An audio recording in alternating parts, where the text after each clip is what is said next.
यानी कि उपमेय अलंकार के 4 भेद हमने अच्छे से कंप्लीट किए हैं। आपने नहीं देखा है तो उसको आप ज़रूर देखिएगा, ठीक है।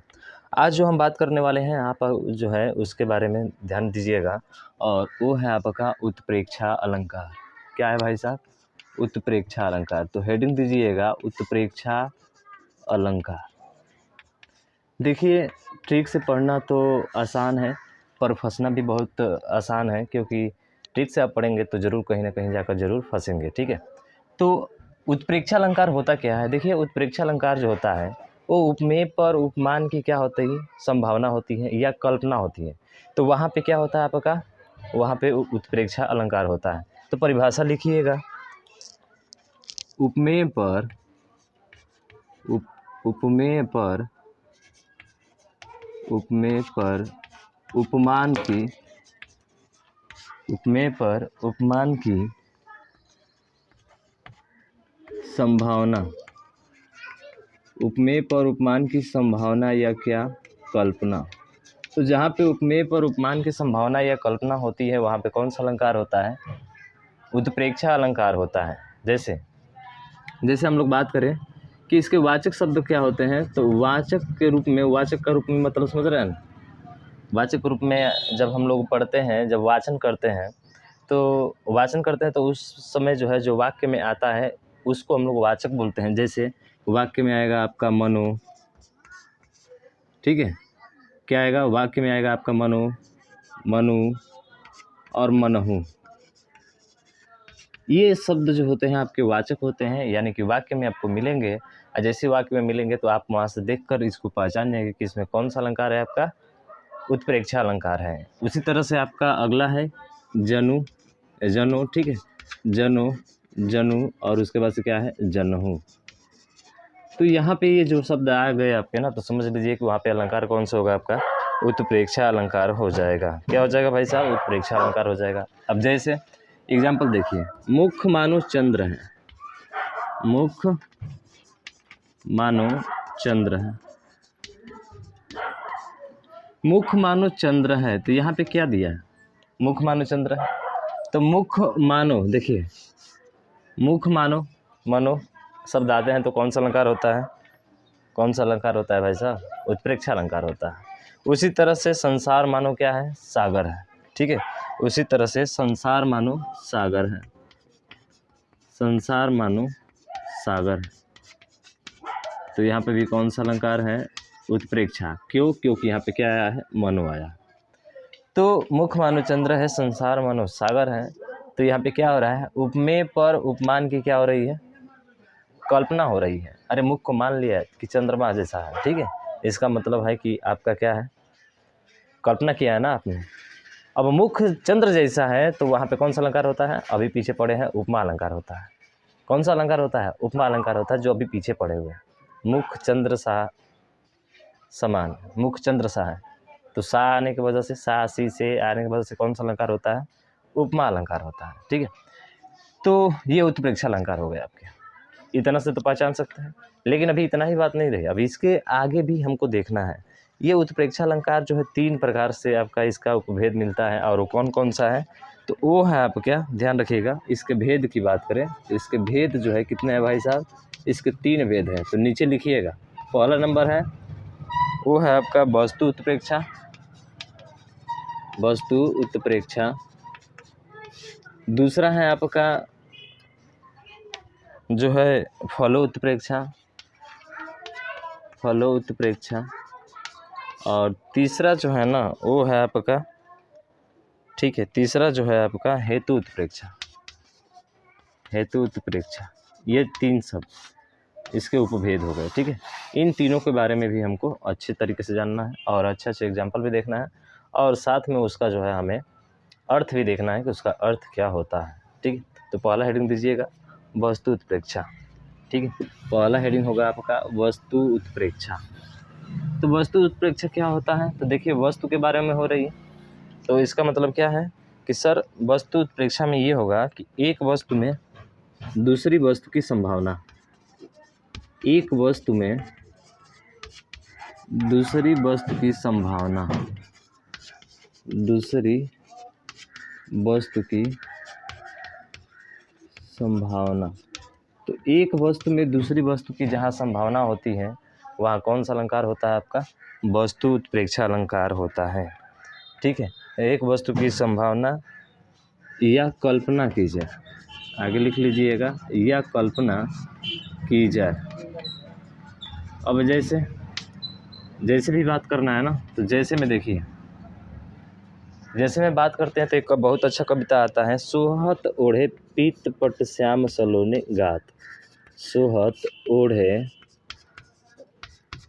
पीत पट श्याम सलोने गात। सोहत ओढ़े पीत पट श्याम सलोने गात, मनो नीलमणि शैल पर, मनो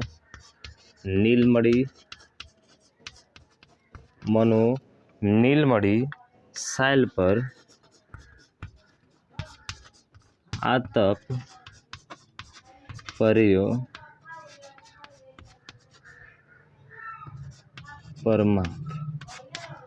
प्रभात है ना, आतप पर्यो प्रभात, समझ रहे हैं? तो यहाँ पे बोला है कि सोहत मतलब होता है शोभायमान प्रतीत होती है, या शोभायमान प्रतीत होता है। ओढ़े, वो जब ओढ़ते हैं, पीत पीले वस्त्र, पट का मतलब वस्त्र होता है, पीत मतलब पीला होता है, तो पीले वस्त्र, श्याम मतलब भगवान श्री कृष्ण, सलोने गात सांवले शरीर पर, यानी कि सांवले शरीर पर जब आपके श्याम जो है यानी भगवान कृष्ण जो है अपने सांवले शरीर पर जब पीले वस्त्र को धारण करते हैं तो शोभायमान प्रतीत होता है। क्या होता है? शोभायमान प्रतीत होता है। मनो नीलमणि शैल पर आतप पर्यो प्रभात, मनो, इसके वजह से आप पहचान सकते हैं कि इसमें कौन सा अलंकार है। तो भाई साहब इसमें वस्तु उत्प्रेक्षा अलंकार है, और ऐसे दिया जाए, इनके भेद न पूछा जाए, ऐसे पूछा जाए तो उत्प्रेक्षा अलंकार हो जाएगा आपका। तो वही बोल रहा है कि मानो नीलमणि शैल, नीलमणि पर्वत पर, आतप का मतलब होता है धूप। क्या होता है? आतप का मतलब होता है आपका धूप। पर्यो प्रभात, यानी कि सुबह के समय, मानो जैसे नीलमणि शैल पर जो है, नीलमणि पर्वत पर जो है आपके धूप क्या होते हैं, सुबह सुबह के समय पड़ते हैं, वैसे प्रतीत हो रहा है। इसका मतलब श्याम तो उपमेय है आपका, श्याम तो क्या है, उपमेय है, और नीलमणि क्या है, नीलमणि शैल उपमान है। तो उपमेय पर जो है उपमान का क्या हो रहा है, आरोप हो रहा है। और जब उपमेय पर उपमान का आरोप होता है तो वहाँ पे कौन सा अलंकार होता है? उत्प्रेक्षा अलंकार होता है। और यहाँ पे क्या हो रहा है, उपमेय पर उपमान की संभावना, यानी एक वस्तु में दूसरी वस्तु की संभावना या कल्पना की जाए।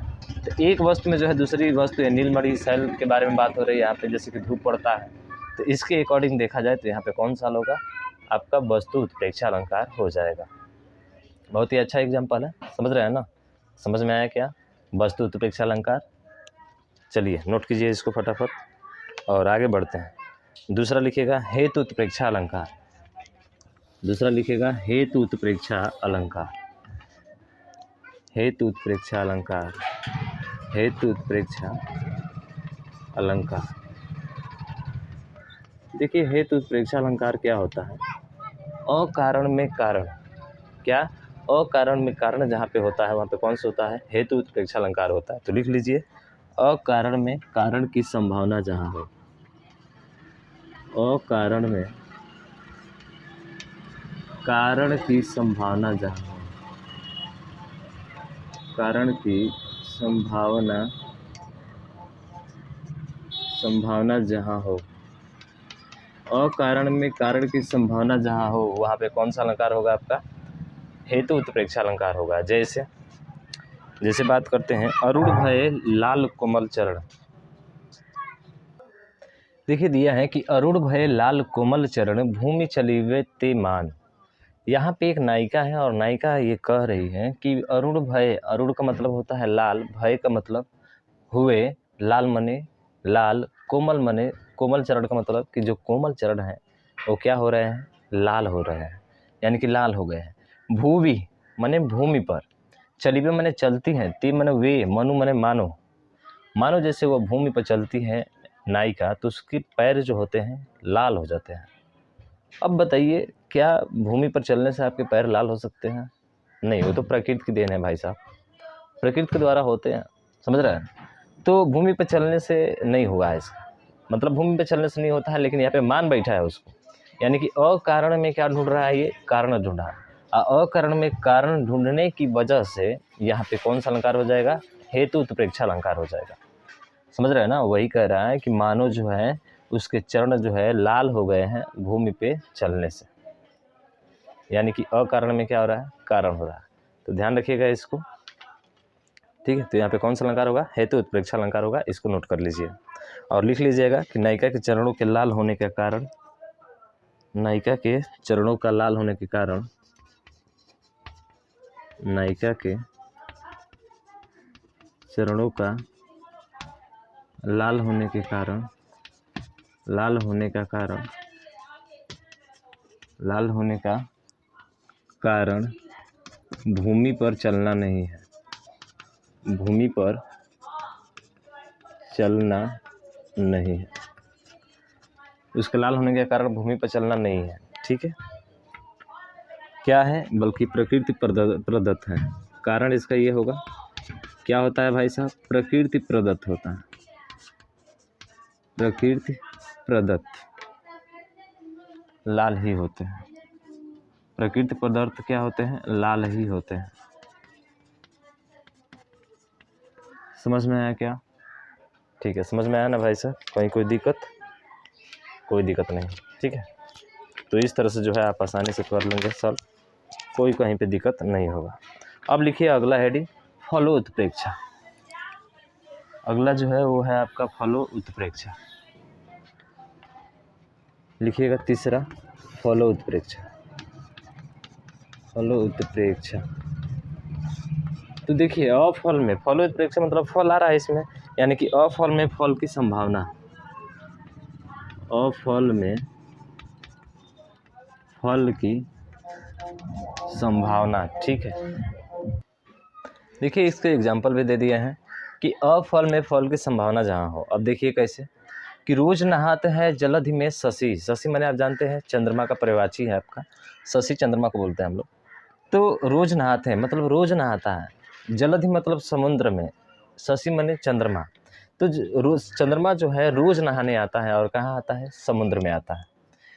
तब मुख समता लहन को, तब मुख समता मतलब बराबरी, लहन को मतलब चाहता है उसके बराबरी करना, किसके, सर नायिका के। एक नायिका है, उस नायिका के से जो है चंद्रमा की तुलना हो रही है, और चंद्रमा ये कहता है कि चंद्रमा जो है रोज समुद्र में आता है और नहाता है, किसकी बराबरी करने के लिए, उस महिला की बराबरी करने के लिए, उस महिला के मुख की क्या करने के लिए, बराबरी करने के लिए। ऐसा होता है क्या भाई साहब, अगर चंद्रमा होता नीचे तो हम लोग पूछते कि भाई वाकई में तुम जो है उसकी बराबरी करने आते हो, नहीं ऐसा नहीं होता है। वो तो कभी कभी जो है सूर्य रहता है, छिप जाता है तो मैं दिखाई देता हूँ, रहता है तो मैं दिखाई नहीं देता हूँ, मेरे को उससे मतलब थोड़े है। इसका मतलब है यहाँ पे क्या है कि अफल में जो है फल की क्या हो रही है, संभावना हो रही है, समझ रहे हैं ना। चंद्रमा भला कैसे आ सकता है भाई साहब पानी में मुख की बराबरी करने के लिए, उस महिला का रोज नहाने आता है और उस महिला के मुख की बराबरी करने के लिए आता है, नहीं ऐसा नहीं होता। इसका मतलब है कि यहाँ पे क्या हो रहा है, अफल में फल की संभावना हो रही है, जिसके कारण से यहाँ पे कौन सा अलंकार हो जाएगा आपका, फलो उत्प्रेक्षा अलंकार होगा। तो हमने किसके बारे में बात किया भाई साहब, उत्प्रेक्षा अलंकार। और उत्प्रेक्षा अलंकार के तीन हमने पढ़े, वस्तु उत्प्रेक्षा, हेतु उत्प्रेक्षा, और अभी सामने रहा आपका कौन सा है भाई साहब, फलो उत्प्रेक्षा। ये खत्म हो गया आपके। अगर आपको वीडियो पसंद आए तो इसको ज़्यादा से ज़्यादा शेयर कीजिएगा। मिलते हैं नेक्स्ट वीडियो में, तब तक ले जय हिंद, जय भारत।